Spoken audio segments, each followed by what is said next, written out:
నేను మీతో శ్రీకృష్ణ భగవానుడు అర్జునుడిని ఉద్దేశించి మాట్లాడుతూ దేహినోస్మిన్ యథా దేహే కౌమారం యవ్వనం జరా తథా దేహాంతర ప్రాప్తి ధీరస్తత్రను ముహ్యతి అన్న శ్లోకం గురించి ఆయన ప్రతిపాదించినటువంటి తత్వాన్ని మాట్లాడి ఉన్నాను. ఆయన అంటారు, వాసాంసి జీర్ణాని యథా విహాయ నవాని గృహ్ణాతి నరోపరాణి తథా శరీరాణి విహాయ జీర్ణ అన్యాని సంయాతి నవాని దేహి అంటారు. చాలా అద్భుతమైనటువంటి శ్లోకం. అదేమి భగవద్గీత అంతా అంతే, అలాగే ఉంటాయి. ఇది మనస్సులో బాగా ఊంచుకున్న వాడికి నిజంగానే జీవితంలో ఒక గొప్ప ఊరట, ఒక ధైర్యం, తన జీవితాన్ని ఎలా గడపాలి అన్న దాని గురించి ఒక సందేశం, ఒక ప్రారంభమునకు ఒక అంతమునకు మధ్యలో దాన్ని వినియోగించుకోవలసినటువంటి విధానం గూర్చినటువంటి పూనిక, స్పష్టత ఏర్పడతాయి. వాసాంసి జీర్ణాని యథా విహాయ నవాని గృహ్ణాతి నరోపరాణి. బహుశः ఇంకింతకన్నా అందమైన, ఇంతకన్నా సౌలభ్యంతో కూడినటువంటి ఉపమానం వెయ్యడం ఎవరికీ సాధ్యం కాదు.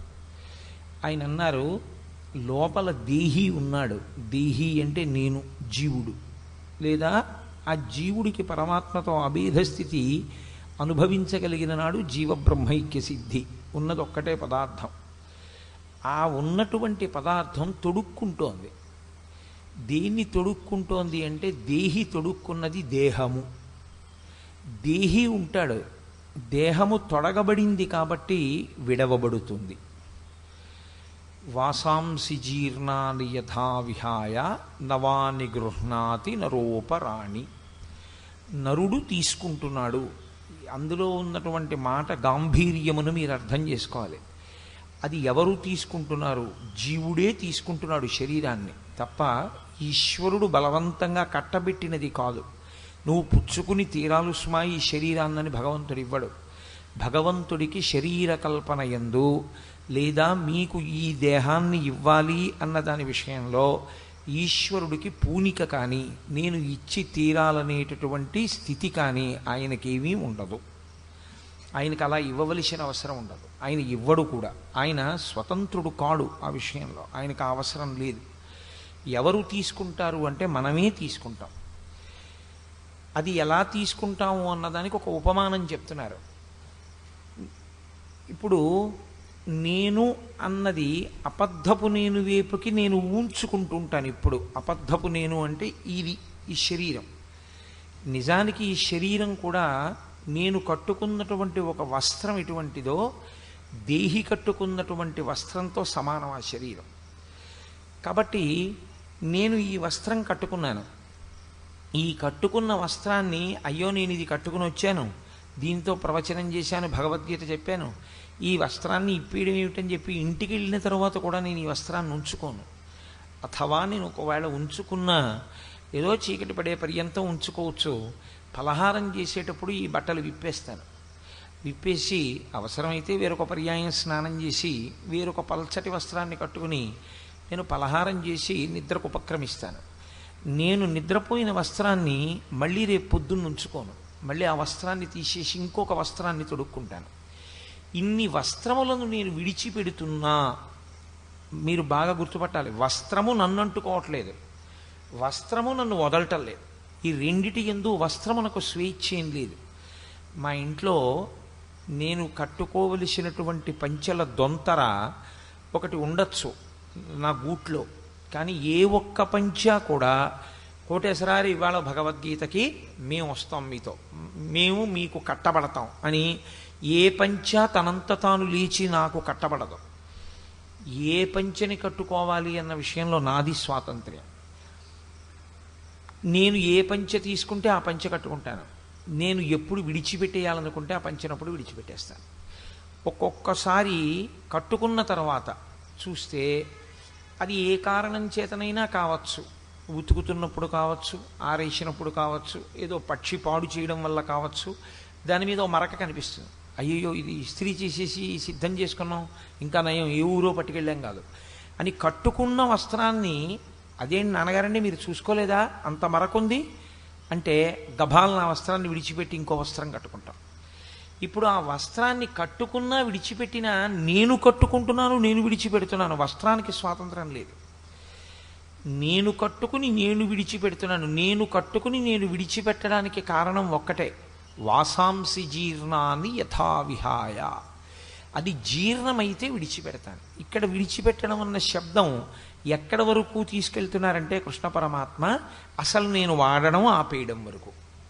ఇక నేను దాన్ని వాడడం వదిలిపెట్టేస్తున్నాను, పూర్తిగా ఆపేస్తున్నాను. అంటే ఇక ఈ పంచెని నేను విడిచిపెట్టినా ఇది మళ్ళీ కట్టుకునే అవకాశం ఉంటుంది. ఎందుకంటే దీన్ని చాకలికి ఎడుతుంది, ఉతుకుతారు, ఇస్త్రీ చేస్తారు, మళ్ళీ వస్తుంది, మళ్ళీ నా గూట్లో పెట్టుకుంటాను. మళ్ళీ ఎప్పుడో నాకు ఏనాడు ఈశ్వరుడు శాసనమై దీన్ని కట్టుకోవాలనిపిస్తే అప్పుడు గూట్లోంచి ఆ పంచె తీస్తాను.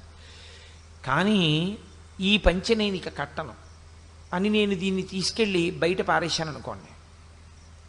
ఇప్పుడు నేను బయట పారేసినటువంటి ఉత్తరక్షణ పర్యంతము ఇక నా శరీరమునకు ఆ వస్త్రము చుట్టబడదు, అది కట్టబడదు, నేను విడిచిపెట్టేశాను. నేను ఎలా ఒక పంచెని జీర్ణమైంది, జీర్ణమైపోవడం అంటే అరిగిపోయింది, తరిగిపోయింది, చిరిగిపోయింది, ఆ కారణం చేత విడిచిపెట్టేశాను. అసలు యథార్థానికి వేదంలో పటలపన్నము అని ఒక పన్నం, అందులో వస్త్రం చిరిగినా, కన్నం పడినా, దాని మీద నిప్పు పడినా, కాలినా, అంచు లేకపోయినా అటువంటి వస్త్రాన్ని కట్టుకోవడాన్ని శాస్త్రం అంగీకరించదు. అటువంటి వస్త్రం కట్టుకోకూడదు. కాబట్టి అటువంటి వస్త్రం కట్టుకుని ఈశ్వరుడి ముందుకెళ్ళి నిలబడిన వాడికి ఏ పాపం వేస్తారు ఖాతాలో అంటే దిగంబరంగా వచ్చి నిలబడిన వాడి స్థితిని వేస్తాము అని చెప్పింది వేదం. కాబట్టి అలా జీర్ణమైన వస్త్రం ఇంకా కట్టుకోకూడదు కనుక పారేయడం అంటే అదేదో ఇంకెందుకు లేదు చాలా పంచెలున్నాయి కదా అని పారేయడం కాదు. ఇంకా ఆ పంచ కట్టుకుని నేను వైదిక కర్మ చేయడానికి ఆ పంచ పనికిరాదు. పంచంతా బాగుంది, కానీ ఎక్కడో అగరత్తు యొక్క నుసి పడింది, పడ్డంలో దానికి కొన్ని కన్నాలు పడిపోయాయి. దానికి కొన్ని కన్నాలు పడినా కూడా నేను ఆ వస్త్రాన్ని విడిచిపెట్టవలసి ఉంటుంది. ఇంకెవరైనా నా దగ్గర పుచ్చుకుని పోని కొంతవరకు ఏదో గురువుగారు కట్టుకున్నారని నా శిష్య సమానుడైన వాడు కొంత కట్టుకుంటే కట్టుకోవచ్చేమో, ఆయనకి అది నూతన వస్త్రం కావచ్చు, కానీ నా వరకు నాకు మాత్రం అది ఇక వైదిక కర్మక పనికిరాదు. కాబట్టి విడిచిపెట్టేస్తాను. నేను ఎప్పుడది ఇంకా నాకు పనికిరాదని నిర్ణయం చేసుకున్నానో అప్పుడు నేను ఆ వస్త్రాన్ని విడిచిపెట్టేసినట్లుగా వాసాంసి జీర్ణాని యథా విహాయ నవాని గృహ్ణాతి నరూపరాణి. ఆ వస్త్రాన్ని విడిచిపెట్టేశాను అన్నప్పుడే వెంటనే ఇంకొక మాట ఉంటుంది.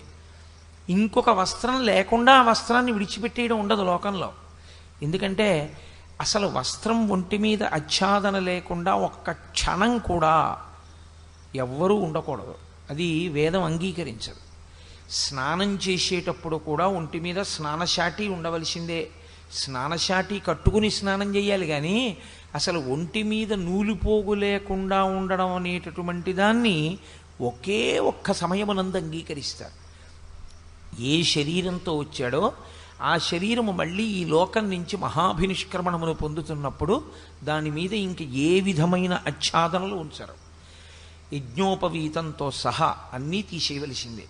అన్నీ తీసేసి శరీరాన్ని ఒక్కదాన్నే కట్టెల మీద పడుకోబెడతారు తప్ప ఏ కారణము చేత అసలు శరీరము మీద నూలుపోగు లేకుండా ఒక్కడూ దిగంబరుడై కనపడకూడదు. అందుకే పెళ్లిలో స్నాతకం చేసేటప్పుడు గురువుగారు చెప్తారు, ఎన్నడూ ఒంటి మీద బట్ట లేకుండా నేను కనపడను అని వాగ్దానం తీసుకుంటారు. మృత్యువుతో సమానం, అమంగళం కాబట్టి నేను వస్త్రాన్ని వదిలిపెట్టాను అంటే గుర్తు ఏమిటంటే ఇంకొక వస్త్రం ఉన్నది అని గుర్తు కట్టుకోవడానికి.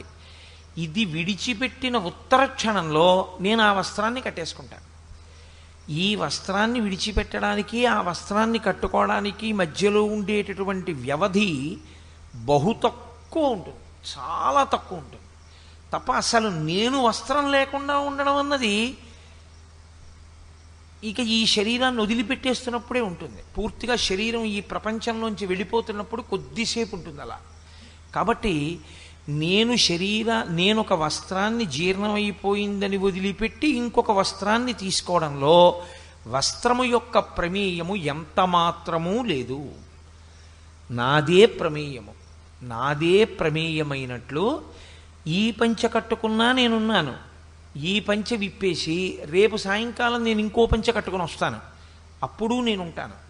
నిన్నని ఇంకొక పంచె కట్టుకున్నాను, అప్పుడు నేను ఉన్నాను. పంచె లేదు కానీ నేను మాత్రం ఉన్నాను.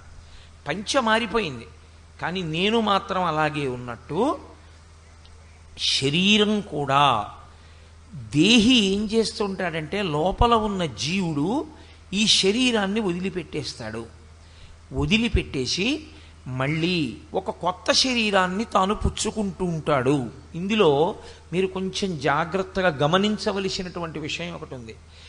ఇందులో ఎవరు ఇచ్చాడో వాడు తీసుకుంటాడు, తీసుకుని కొత్త శరీరం ఇస్తాడు అని ఎక్కడైనా ఉందా ఈ శ్లోకంలో? ఎక్కడా లేదు. ఈ ఇచ్చినవాడెవరో వాడు పుచ్చేసుకుంటాడని కానీ, పుచ్చేసుకుని మీకు కొత్త వస్త్రం ఇస్తాడని కానీ సాక్షాత్ గీతాచార్యుడే చెప్పలేదు. కృష్ణ భగవానుడంటే సాక్షాత్ పరబ్రహ్మము, పరిపూర్ణావతారము. అటువంటి కృష్ణుడే ఈశ్వరుడు నీకు ఈ దేహం ఇస్తాడు, ఈశ్వరుడు ఈ దేహం తీసేసుకుంటాడు, ఈశ్వరుడు మళ్ళీ నీకు ఇంకో కొత్త దేహం ఇస్తాడు అని అనలేదు. వాసాంసి జీర్ణాని యథా విహాయ నవాని గృహ్ణాతి నరోపరాణి తథా శరీరాన్ని విహాయ జీర్ణ అన్యాని సంయాతి నవాని దేహి. దేహి పుచ్చుకుంటాడు అన్నారు. దేహి అంటే ఈశ్వరుడు కాడు, జీవుడు.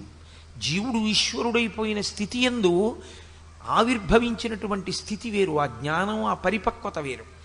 మనమే పుచ్చుకుంటున్నాం, మనమే దీన్ని వదులుతున్నాం, మనమే దీన్ని పుచ్చుకుంటున్నాం.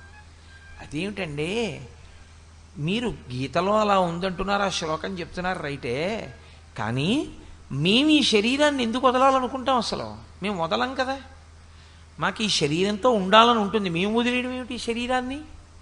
కాదు. ఈ శరీరాన్ని మనం వదిలిపెట్టడం అంటే మనకి ఇష్టం ఉండి వదిలేమా, ఇష్టం లేక వదిలేమా? కాదు. వదలడానికి కారణము మనం అయ్యున్నాము అంతే.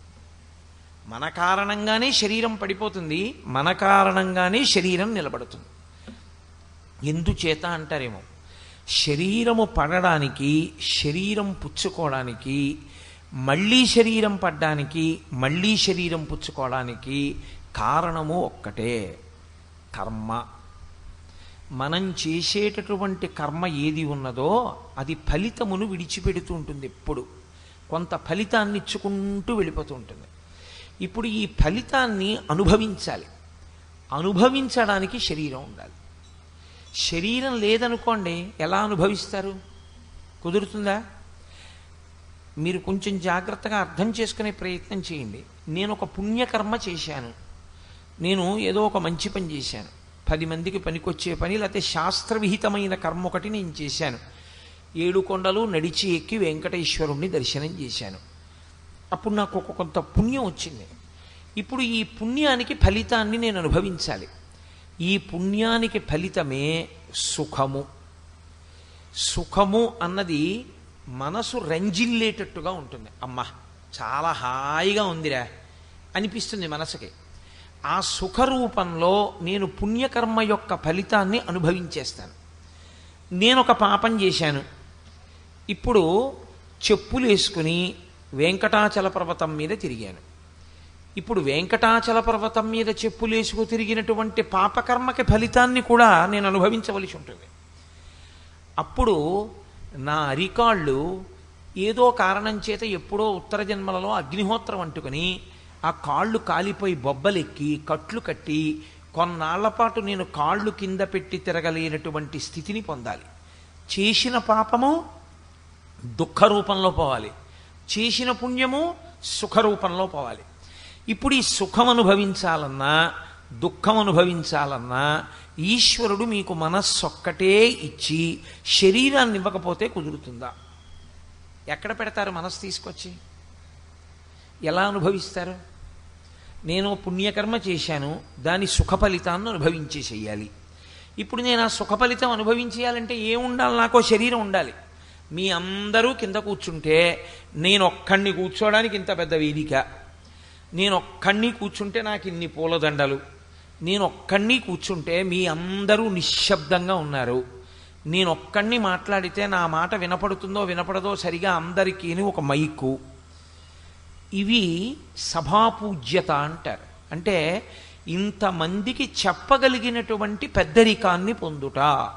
ఈ పెద్దరికం నాకు ఎందుకు వచ్చింది అంటే గత జన్మలలో ఎవరికో ఏవో కొన్ని పుస్తకాలు నేను ఇచ్చున్నాను.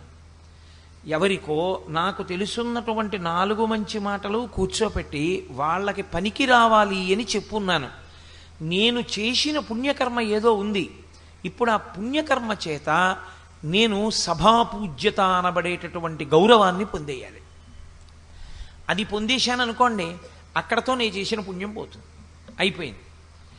కాబట్టి ఇప్పుడు కొంత పుణ్యం అయిపోయింది. ఒక్క పుణ్యమే చేశామనుకోండి, ఈ శరీరం ఇవ్వరు. చాలా జాగ్రత్తగా మీరు పట్టుకోవాల్సి ఉంటుంది ఇప్పుడు నేను చెప్పే విషయాన్ని. మీరు కేవల పుణ్యమే చేసి ఉన్నారనుకోండి, ఎవరు చేసేది శరీరం కాదు, కేవల పుణ్యం చేసేది లోపల ఉన్న జీవుడు. ఆయన ఎలా చెప్తే అలా చేస్తుంది ఈ శరీరం. జీవుడు కేవలం పుణ్యమే, అసలు పాపస్పర్శ లేదనుకోండి, అప్పుడు కేవలం భోగం అనుభవిస్తే చాలు. కాబట్టి అసలు ఆకలి దప్పిక లేకుండా అమృతం తాగి నిత్యము భోగం అనుభవిస్తూ సంతోషంగా ఉండడానికి ఊర్ధ్వలోకాల్లో దేవతలుగా పుట్టిస్తారు. నేను పాపము చేశాను, పుణ్యము చేశాను. ఇప్పుడు పాపపుణ్యములు రెండూ అనుభవించాలి.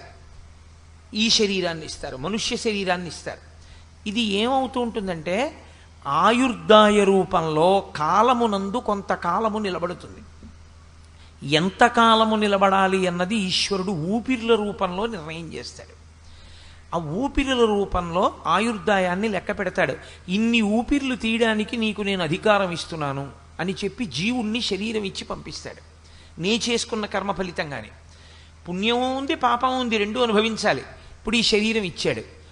దీంట్లో ఇదిగో ఈ కాలంలో ఫలానా సమయం నుంచి ఫలానా సమయం వరకు, నిజానికి ఆయన ఏమి date of birth date of death ఆయన ఏం చెప్పడం. నీవు మొదటి ఊపిరి నుండి నీ చిట్ట చివరి ఊపిరి ఇన్నో ఊపిరి వరకు నువ్వుండు, దానికే చిత్రగుప్తుడు అని పేరు. చిత్రగుప్తుడు అంటే ఈ ఊపిర్లను ఎవరు లెక్క పెడతారంటే ఇక్కడ కూర్చుని ఈశ్వరుడు లెక్క పెడుతుంటాడు. అనాహతము అంటారు. అనాహతము అంటే ఒకరి చేత ఆపబడేది కాదు.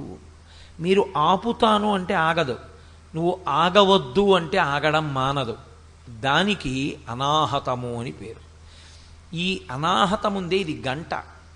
మీరు ఈశ్వరుడి దర్శనం ప్రారంభమైంది దేవాలయంలో అని గుర్తు ఏమిటంటే గంట మోగాలి.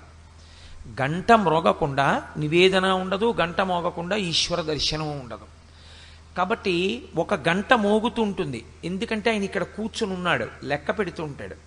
అదే lub dub lub dub lub dub అని కొడుతూ ఉంటుంది. ఆయన కూర్చుని ఎన్ని ఊపిర్లు తీసి ఎన్ని ఊపిర్లు విడిచిపెడుతున్నాడో లెక్క పెట్టుకుంటూ ఉంటాడు. ఆయనకి తెలుసు ఇక ఈ ఊపిరి తీశాడు, ఇక విడిచిపెట్టక్కర్లేదు. ఆయన బయటికి వెళ్ళగానే గంట అయిపోతుంది.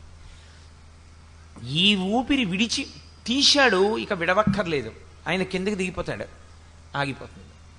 కాబట్టి ఊపిరులు లెక్క పెట్టి ఆయుర్దాయాన్ని మాత్రం ఇచ్చేవాడు ఈశ్వరుడు. ఆయన ఇక్కడ కూర్చుని ఇంతకాలము ఇన్ని ఊపిరులుగా నువ్వుండు, అందుకే దీపం ఉండగా ఇల్లు చక్క పెట్టుకో అంటారు. అంటే ఇక్కడ ఈ ఊపిరి తిరుగుతున్నప్పుడే, ఈ గంట మోగుతున్నప్పుడే, ఇక్కడ ఈశ్వరుడు ఉన్నప్పుడే నువ్వు చెయ్యవలసిన మంచి పని చేసేసేయి. ఒక్కసారి బయటికి వెళ్ళాడంటే ఇంకా చేయడానికి దీనికి ఏం అవకాశం ఉండదు, ప్రేతం అయిపోతుంది. కాబట్టి తొందరగా చేసుకో, ప్రతి ఊపిరి యందు ఈశ్వరుణ్ణి అర్చన చేసుకో. అదే మనం శివాభిషేకం చేసేటప్పుడు మహన్యాసం చేస్తూ హంస హంసాయ విద్మహే పరమహంసాయ ధీమహి తన్న హంస ప్రచోదయాత్ అని పిలుస్తారు. ఆ ఊపిరిల రూపం హంసగా ఉంటుంది. అదే హకార సకారములు. అందుకే పురుష సూక్తం మొదలైతే సహస్రశీర్షా పురుష సహస్రాక్ష సహస్రపాత్ అని, శ్రీ సూక్తం మొదలైతే హిరణ్యవర్ణాం హరిణీం సువర్ణ రజతస్రజాం అని. ఆ హకార సకారములు రెండూ కలిసి మంగళప్రదమైతే సహ హస హంస, ఆ హంస నడుస్తోందంటారు. ఈ హంస నడుస్తూ ఉండగా చిత్తమాలిన్యాన్ని విడిచిపెట్టుకుని నువ్వు ఈశ్వర కర్మల వైపుకి అడుగులు వేసుకుంటూ వెళ్ళాలి. చిత్తశుద్ధిని ఏర్పాటు చేసుకుని దాని వలన జ్ఞానమును పొందగలిగితే జ్ఞానాద్దేవతు కైవల్యం. కాబట్టి ఈ శరీరంతో పుణ్యాన్ని చేసుకోవచ్చు, పాపాన్ని చేసుకోవచ్చు, పుణ్యాన్ని అనుభవించవచ్చు, పాపాన్ని అనుభవించవచ్చు. ఈ రెండిటినీ అనుభవింపచేయడానికి ఈశ్వరుడు ఈ శరీరాన్ని ఇస్తాడు. ఈశ్వరుడు ఈ శరీరాన్ని ఇచ్చేటప్పుడు వీడికి ఇది ఇద్దాం పాపం ఏదో సంతోషంగా ఇచ్చేద్దామని ఏమి ఇవ్వడాయన. ఆయన ఇవ్వడానికి కారణం ఒక్కటే అయి ఉంటుంది. పరాశర భట్టర్లు శ్రీగుణరత్న కోశం చేస్తూ ఓ మాట అంటారు, యద్రూభంగాహ ప్రమాణం స్థిరచర రచన తారతమ్యే మురారే. ఈ పుర్రె జీవుడిని పట్టుకుని బ్రహ్మగారు వేరొక పుర్రెలోకి ప్రవేశపెడుతూ ఉంటాడు. అది చీమ పుర్రెవచ్చు, ఈగ పుర్రెవచ్చు, దోమ పుర్రెవచ్చు. నేను ఇవాళ పేపర్లో ఫోటో చూసా, ఏదో ఎక్కడో సముద్రపు ఒడ్డున చనిపోయిన తాబేలు అని ఫోటో వేశారు. దాని పుర్రె కనపడుతోంది, దానికో పుర్రె ఉంటుంది. ఆ పుర్రె పట్టుకుని అందులోకి జీవుణ్ణి ప్రవేశపెడుతూ వీడికి ఏం ఇవ్వచ్చు అన్నది ఇచ్చే ముందు అమ్మ వంక చూస్తాడు బ్రహ్మగారు. బ్రహ్మగారి తల్లి లక్ష్మీదేవి ఆవిడ వంక చూస్తాడు. చూసి అమ్మ ఈ పుర్రె గతంలో ఈ పేరుతో తిరిగింది, ఏం చేయమంటావు అని అడుగుతాడు. యద్రూభంగాహ ప్రమాణం స్థిరచర రచన తారతమ్యే మురారే. లక్ష్మీదేవి ఓ ఈ పుర్రె, అబ్బా ఏమి శ్రమించాడు రా శాస్త్రం ప్రకారం, శాస్త్రం కోసం వాడుకున్నాడు శరీరాన్ని అని ఇలా అందనుకోండి, ఉత్తమ శరీరాన్ని ఇస్తారు. అమ్మవారు ఛీ దుర్మార్గుడు అని ఇలా కనుబొమ్మ దింపింది అనుకోండి, వెన్నుపాము అడ్డంగా ఉండేటటువంటి ప్రాణి, లేకపోతే అసలు వెన్నుపాము లేకుండా మిలికిలి తిరిగే ప్రాణిగా ఇస్తారు. భయహేతు ఏ పాము లాంటిదన్నో చూస్తే అటువంటి జన్మనిస్తారు. కాబట్టి నీవు చేసిన కర్మ ఏది ఉన్నదో ఆ కర్మయే నీవు శరీరము పొందడానికి హేతువై ఉన్నది. ఇప్పుడు శరీరాన్ని ఈశ్వరుడు ఇస్తున్నాడని ఈశ్వరుడి మీద నెపం పెట్టి కూర్చుంటే నువ్వు శరీరములను పొందుతూనే ఉంటావు. అలాగా పొందుతూనే ఉంటే వచ్చే నష్టం ఏమిటో తెలుసా అండి? అందుకే మన వాళ్ళు దేవాలయాలన్నీ తీసుకెళ్ళి కొండ మీద పెడతారు. కొండ మీద దేవాలయం పెడితే చాలా గొప్పది. సాధారణంగా దేవాలయం కొండ మీద ఉన్నది అంటే ఒక్కటే గుర్తు, అది స్వయంభూ అని గుర్తు. స్వయంభూ దేవాలయం అయితేనే కొండ మీద ఉంటుంది. స్వయంభూ కాని దేవాలయంతో సమానమైన స్థాయి ప్రతిష్ఠ చేయబడిన దేవాలయానికి ఒక్కనాటికి రాదు శాస్త్రంలో. ప్రతిష్ఠ దేవాలయమే. అందా మానవ ప్రతిష్ఠితం అయితే చాలా తక్కువ. ఋషి ప్రతిష్టము, రాక్షస ప్రతిష్టము, దేవతా ప్రతిష్టము వాటి స్థాయి ఎక్కువ. స్వయంభూ క్షేత్రానికి ఉండే శక్తి అపారం. వేదము ప్రమాణం. నేను ఇక్కడ కూర్చున్నది వేద ప్రమాణం గురించి మాట్లాడడానికి తప్ప నాకు తోచింది మాట్లాడడం నా చేత కాదు, నేను అలా మాట్లాడలేను. కాబట్టి ఈశ్వరుడు స్వయంభూగా అంతటా ఉన్నవాడు అక్కడ బాగా ఉంటాడు. అంటే ప్రకాశిస్తుంటాడు. వేడి అంతటా లేదా ఉంది, మరి ఇంట్లో గ్యాస్ స్టవ్లో అగ్నిహోత్రం బాగా ఉంది వేడి. అలా ఈశ్వరుడు బాగా పొటమరించి ప్రకాశించిన స్థానానికి స్వయంభూ క్షేత్రం అని పేరు. తనంత తాను ఆవిర్భవించాడు. అది కొండ మీద ఎందుకుంటుందో తెలుసా అండి? ఊర్ధ్వముఖ చలనం చేయవయా, కొండ మీదకి పైకెక్కుతూ ఉండగా నీకు రహస్యం తెలుస్తుంది. ఈ రాళ్ళు ఎలా పడున్నాయో అలా ప్రారంభమైంది నీ జీవితం.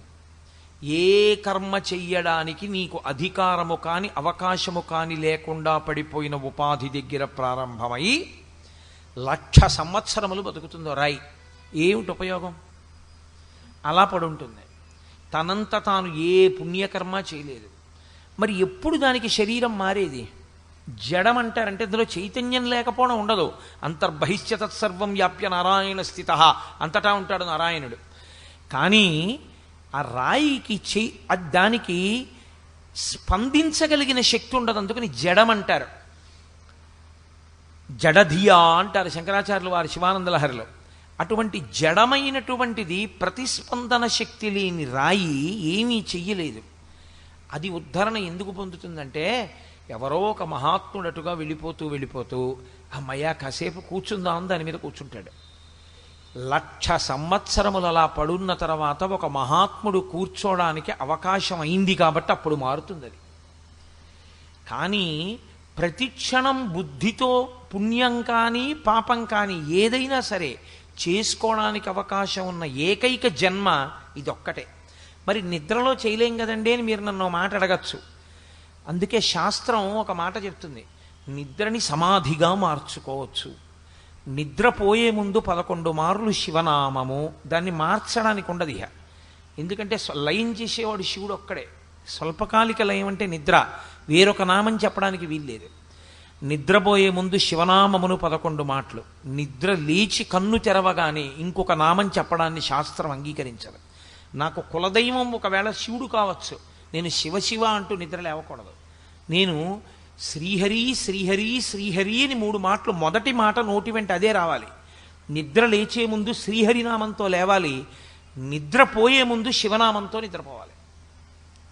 ఈ రెండిటికి మధ్యలో జీవితాన్ని గడపాలి. అప్పుడు నీ ఇష్టం. ఇంకా అప్పుడు నువ్వు ఏది కోరుకుంటావో ఎలా జీవిస్తావో అన్నది నీ బుద్ధిని బట్టి ఉంటుంది. కానీ ఈ 2 సమయముల యందు నామాన్ని ఋషులు నిర్ణయం చేశారు. అలా ఎందుకు చేశారు అన్నదాని గురించి ఇప్పుడు నేను మాట్లాడితే మళ్ళీ అది నామవైభవం వైపుకి వెళ్ళిపోతుంది. అందుకని నేను భగవద్గీతకి కట్టుబడే ప్రయత్నం చేస్తాను. కనుక ఇప్పుడు ఈశ్వరుడు మీకు శరీరాన్ని ఇచ్చి విడిచిపెట్టినప్పుడు 3 మార్గములలో ప్రయాణం చెయ్యవచ్చు. ఈ శరీరంలోంచి ఇంకో శరీరాన్ని మీరు పుచ్చుకోవచ్చు. పుచ్చుకునేటప్పుడు దేవతా శరీరాన్ని పుచ్చుకోవచ్చు. ఈశ్వరుడు ఇస్తాడనకండి, మీరు దేవతా శరీరాన్ని పొందొచ్చు. ఎలా అంటే అన్నీ పుణ్యకర్మలే ఆచరిస్తే చేసిన పాపములను మీరు మళ్ళీ ఈ దేహంతో చేసిన పాపాలని ఈ దేహంతో పోగొట్టుకోవడం. అప్పరని 63 మంది నాయనార్లలో పెద్ద ఆయన ఒక ఆయన ఉండేవారు. ఆయన ఎక్కడికి వెళ్ళినా కాయిక కైంకర్యమే. దేవాలయాన్ని వెళ్ళి చీపురుతో తుడిచేసేవారు, నీళ్లు పట్టుకెళ్ళి దేవాలయం కడిగేసేవారు. ఎప్పుడూ ఈ శరీరంతో సేవ. ఈ శరీరంతో చేసినటువంటి పుణ్యం వల్ల శరీరంతో చేసినటువంటి పాపమును నశింపచేసుకుంటాడు. వాక్కుతో చేసినటువంటి పాపాన్ని వాక్కు యందు దోషం రాకుండా జాగ్రత్త పడతాడు. అందుకే మాట గురించి ఉపనిషత్ అంత జాగ్రత్తగా మాట్లాడుతుంది. సత్యం బ్రూయాత్ ప్రియం బ్రూయాత్ న బ్రూయాత్ సత్యమప్రియం ప్రియంచనానృతం బ్రూయాత్ అన్ని మాటలు చెప్తుంది మాటల గురించి. మాటని తపస్సుగా వాడుకున్నాడు. ఇప్పుడు మాటల చేత చేసినటువంటి దోషాన్ని పోగొట్టుకుంటాడు. మనస్సుతో ఎప్పుడూ పవిత్రమైనటువంటి ఆలోచనలనే చేయడం అలవాటు చేసుకున్నాడు. మనసుతో చేసుకున్న పాపాలని పోగొట్టుకున్నాడు. ఇప్పుడు మనసు చేత వాక్కు చేత కాయము చేత పుణ్యకర్మలనే చేసుకుంటూ వెళ్ళాడు. ఈ 3టిని పాపము యందు ఉపయోగించలేదు. తనంత జాగ్రత్తగా జీవించాడు, శరీరం విడిచిపెట్టాడు. ఇప్పుడు ఈశ్వరుడు ఏం చేస్తాడంటే ఉత్తమమైనటువంటి దేవతా శరీరంలోకి పంపిస్తాడు. ఇప్పుడు ఈశ్వరుడు పంపించాడా మీరు చేసుకున్న కర్మ కారణమైందా? కర్మ కారణమైంది. మీరు పుణ్యమో పాపమో రెండూ చేశారు. మళ్ళీ నిన్న చెప్పాను కదా, శుక్ల చింత అని ఒక చింత, ఆ చింతని పొందుతూ విడిచిపెడితే ఆ రుచి వాసనల యందు మళ్ళీ శాస్త్రాన్ని చదువుకోగలిగినటువంటి ఒక మనుష్య దేహంలోకి వెళతాడు. అన్నీ పాపకర్మలే. వాక్కుతో పాపం, మనస్సుతో పాపం, శరీరంతో పాపం, ఈ 3 తప్ప పుణ్యం అన్నది లేదు. ఎప్పుడూ పాపకర్మలు ఆచరించాడు. ఈశ్వరుడు తిరియక్కు చేస్తాడు. వెన్నుపావుని అడ్డంగా పెట్టి అందులోకి పంపిస్తాడు. ఏమంటే మేము ఈ చేసిన పాపాలు పుణ్యాలు శరీరంతో చేసినవి వాక్కుతో చేసినవి బాగానే ఉన్నాయి, మనసుతో చేసినవి కూడా ఉంటాయా? ఉంటాయి. మనసుతో పుణ్యం చేస్తే ఎంత ఫలితమో మనసుతో చేసిన పాపానికి అంతే ఫలితం. నేను మీ వస్తువు ఎత్తుకుపోతే దొంగతనం ఫలితం ఎలా వేస్తారో, నేను మీ ఇంట్లో ఉన్న వస్తువుని చూసి ఇది నాదైపోతే ఎంత బాగుండో అని ఏడిచ్చినా అంతే ఫలితం వేస్తారు. ఎత్తుకుపోయిన ఫలితమే వేస్తారు. అందుకే మానసిక చౌర్యము, మానసిక వ్యభిచారము ఇవన్నీ వచ్చాయి. కాబట్టి ఆ మనసుని నిగ్రహించాలి. ఆ మనసు నిగ్రహిస్తే కాయము పుణ్యమునందు వెడుతుంది. కాబట్టి ఇప్పుడు ఈ మనసు చేసే పాపాన్ని కూడా ఎవడు గమనించగలడు? లోపల ఆత్మగా ఈశ్వరుడు లేడండి. ఆత్మ ప్రకాశం చేత కదా మనసు వెలుగుతోంది. దానికి తెలియదు, ఆయనకి తెలియదు ఏం చేస్తున్నాడో మనస్సుతో. మనసుతో చేసినటువంటి పాప పుణ్యములను కూడా లెక్కలోకి తీసుకుంటాడు. కాబట్టి ఒక స్థితిలో ఈ శరీరం పనికి రాకుండా పోవచ్చు, మనసు పనికి రాకుండా పోవడం అన్నది ఉండదు. మీరు మనసుతో శివాభిషేకం చేసేయచ్చు, మనస్సుతో వెంకటేశ్వర స్వామి దర్శనం చేసుకోవచ్చు, మనస్సుతో గుళ్ళోకి వెళ్ళచ్చు, మనస్సుతో వ్రతం చేసుకోవచ్చు. అందుకు కదా శంకర భగవత్పాదులు మానసిక పూజ అన్న అధ్యాయాన్ని తీసుకొచ్చి ఇచ్చారు, రత్నైకల్పిత మానసం అంటును. కాబట్టి శరీరమును పొందేటటువంటి వాడు దేహియే, దేహి తన కర్మల చేత పొందుతున్నాడు. నువ్వు ఆ కర్మలను సత్కర్మలను చెయ్యకుండా నీకు ఇచ్చినటువంటి అవకాశాన్ని పాడు చేసేస్తే ఇక నువ్వు తరించే మార్గాన్ని నువ్వే మూసేసుకున్నట్లు. ఈ తెప్ప కాలిపోతుంది. అందుకే శరీరము అంటారు. శరీరము అంటే భూమి యందుంచి మట్టి చేత కప్పెట్టబడితే శరీరం అంటారు. దీనికి రెండు మార్గాలు ఉంటాయి. చిట్ట చివర తీసుకెళ్ళి దీన్ని భూమిలో పెట్టి నన్నా కప్పెట్టాలి. 2 అగ్నిహోత్రంలోకి పట్టుకెళ్ళి దీన్ని పడేసి కాల్చేయాలి. 2 మార్గాలు. ఈ రెండిటిలో ఏదో ఒక దాన్ని ఇది పొందుతుంది. ఇది అలా పొందకముందే దీనితో నువ్వు జీవుడు లోపలున్నవాడు ఉద్ధరణ పొందాలి, మంచి మార్గం వైపుకు వెళ్ళిపోవాలి దీన్ని తెప్పగా చేసుకుని. అలా నువ్వు పొందగలిగితే ఉత్తర జన్మ బాగుంటుంది. అలా నువ్వు చెయ్యలేకపోతే పుచ్చుకుంటావు శరీరం. ఏ శరీరం పుచ్చుకుంటావంటే నీవింత పాపమును చేసి ఉన్నావు కాబట్టి దానికి అనుగుణమైన దానిని మాత్రమే నువ్వు పుచ్చుకోగలవు. ఇంకొకటి పుచ్చుకునే అవకాశం ఉండదు, నువ్వే పుచ్చుకోవాలి. మీరు చూడండి, ఎంసెట్ కౌన్సిలింగ్ సెంటర్ అని ఉంటుంది. ఆ కౌన్సిలింగ్ జరుగుతున్నప్పుడు పెడతారు 1 నుంచి 500 ర్యాంకుల వాళ్ళకి మొదటి రోజున పెడతారు. 1 నుంచి 500 ర్యాంకు వాళ్ళు ఒక వరుస క్రమంలో కూర్చుంటే మొట్టమొదటి ర్యాంకు వాడిని పిలిచినప్పుడు నీకేం కావాలని అడిగారు అనుకోండి, వాడు ఏ యూనివర్సిటీలో ఏ బ్రాంచ్ సీట్ అయినా సరే వాడు టిక్ కొట్టింది ఇస్తారు. ఎందుకంటే వాడు చేసుకున్న కర్మ అటువంటిది. వెనక 2 ఏళ్ళు అంత కష్టపడి చదివాడు, అంత ఫస్ట్ ర్యాంక్లో ఉన్నాడు. వాడు అడిగింది ఇచ్చేస్తారు. వాడు అడిగిన కాలేజ్ ఇస్తారు. వాడేం పరికిమాల కాలేజ్ అడగడగా వాడు ఎలాగో ఏదో పెద్ద యూనివర్సిటీలో పెద్ద బ్రాంచ్లో సీట్ అడుగుతాడు. ఆఖరణ ఓ ర్యాంక్ ఉంటుంది, 70,000 80,000 ర్యాంకు. వాడు వచ్చి నాకు జవహర్లాల్ నెహ్రూ టెక్నాలజికల్ యూనివర్సిటీ హైదరాబాద్లోనో లేకపోతే జేఎన్టీయూ కాకినాడలోనో నాకు ఈసీఈ బ్రాంచ్లో సీట్ కావాలండి అంటే అవతల పంపంటారు. అసలు ముందే అక్కడ బోర్డు ఉంటుంది, ఇవేమీ లేవు, ఖాళీలు ఏ బ్రాంచెస్ లేవు, నీకు మిగిలినవి ఇవే, ఏం పుచ్చుకుంటావు అని అడుగుతారు. అందులో పుచ్చుకోవాలి. మనుష్యుడు చేసుకునేటటువంటి కర్మల చేత శరీరాన్ని పుచ్చుకోవడం కూడా అలాగే ఉంటుంది. దేహి అలాగే పుచ్చుకుంటాడు. కాబట్టి ఈశ్వరుడు కాదురా నీకు ఇచ్చేది, పరమాత్మ చెప్తున్నారు. నీవు నీ కర్తవ్యాన్ని నువ్వు మానేసి నువ్వు చెయ్యవలసిన పని వేదం చెప్పింది. క్షత్రియుడవు, నీ ఎదురుగుండా ఉండేటటువంటి శత్రువులను నిగ్రహించాలి, ధర్మాన్ని నిలబెట్టాలి. ఇప్పుడు ఇది మానేసి నీకు అక్కర్లేని ధర్మాన్ని నువ్వు ఉచ్చుకుని వీళ్ళని చంపేస్తే అయ్య బాబోయ్ నాకు పాపం వస్తుందని నీ కర్తవ్యం నువ్వు మానేస్తే నీ ఖాతాలో పాపం వేసేస్తారు. ఇప్పుడు అర్జునుడు ఈ ఉపాధిలో ఉన్నావు, తర్వాత ఇది రాదిహ. ఎందుకంటే నీ కర్తవ్యం నువ్వు వదిలేసావు, అదే పాపం. కాబట్టి నీ కర్తవ్యం నువ్వు చెయ్యడమే నీకు పుణ్యం. కాబట్టి నువ్వు అది చెయ్యి, అంతేగాని అక్కర్లేని మాటలు మాట్లాడతాయేంటి? పతంతి పితరోహేషాం లుప్త పిండోదక క్రియాహ అని వేదాంతం మాట్లాడుతున్నాయేంటి? ఏది చెయ్యాలో ఏది చెయ్యకూడదో ముందు తెలుసుకో, తెలుసుకుని చెయ్యి, అంతేకాని తెలియకుండా చేయకూడదు. నాకు ఫీజు వేయడం వచ్చినా నేను పోల్ మీదకెక్కి ఫ్యూజ్ వేస్తే నన్ను పట్టుకుపోతారు. వీడు పోల్స్ ఎక్కుతున్నాడండి, విద్యుత్ స్తంభాలు ఎక్కుతున్నాడని. మా ఇంట్లో ఫ్యూజ్ పోయిందనుకోండి నేను వేసుకోవచ్చు. ఏమండి నేను వేయించుకున్న స్తంభమేనండి, నాకు వచ్చండి ఫ్యూజ్ వేయడం, అందుకని నేను ఎక్కానండి అంటే ఒప్పుకోరు. వచ్చిన విద్యుత్ స్తంభం మీదకెక్కి ఫ్యూజ్ వేసే అధికారం నీకు లేదు. శాస్త్రము ఈ పని చెయ్యడానికి నీకు అధికారం ఉందని శాస్త్రము చెప్తే తప్ప ఏతత్ శాస్త్రం ప్రమాణంతే, నువ్వు చెప్తే ప్రమాణం కాదు అది. నేను 10th పాస్ అయ్యానో లేదో చెప్పాలంటే నాకు బోర్డ్ ఆఫ్ సెకండరీ ఎడ్యుకేషన్ చెప్పాలి. 10th క్లాస్ వాళ్ళకి ఎన్నొచ్చో అంతకన్నా నాకు బాగా వచ్చండి అని చెప్పినా నేను 10th క్లాస్ పాస్ అవనివ్వండి, ఆ పరీక్ష కూర్చుని వాళ్ళు సర్టిఫికేట్ ఇవ్వకపోతే. ఈశ్వరుడు నీకు ఒక్కొక్క అధికారమును ఒక్కొక్క ఉపాధి యందు ఒక్కొక్క విభూతిగా ప్రవేశపెడతాడు. ఆ కర్తవ్యమును మాత్రమే నువ్వు నిర్వహించవలసి ఉంటుంది, దాని చేత పండిపోతావు అంతే. అలా నీకు చేత కాకపోతే నువ్వు ప్రమాదాన్ని పొందుతావు. నీకు అక్కర్లేని దాని జోలికి నువ్వు వెళ్ళడానికి వీలు లేదంతే. పోలిక్కి ఫ్యూజ్ వేసినట్టు ఉంటుంది అది. అదే అర్జున, నీకు అక్కర్లేని కర్తవ్యం నువ్వు తీసుకుంటున్నావు. ఏమిటో లేనిపోని మాటలన్నీ చెప్పి వాళ్ళని నేను చంపేస్తానంటున్నావు. ఎవరిని చంపేస్తావు? చంపడానికి శరీరాన్ని చంపితే వాడు ఇంకో శరీరాన్ని ఉచ్చుకుంటాడు. ఆత్మకు అసలు చావు లేదు, ఇంకా నువ్వు చంపేదేమిటి? నువ్వు చచ్చిపోయేదేమిటి? దుర్యోధనుడు వచ్చి నన్ను కత్తితో పొడి చేస్తే చచ్చిపోతానంటావు. ఏది చచ్చిపోతుంది, ఏది చావకుండా ఉంటుంది నీకేమన్నా తెలుసా?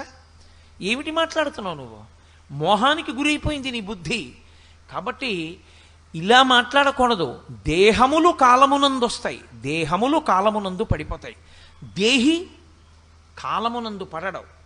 దేహి కాలమునందు ఎప్పుడూ అలా ఉంటూనే ఉంటాడు.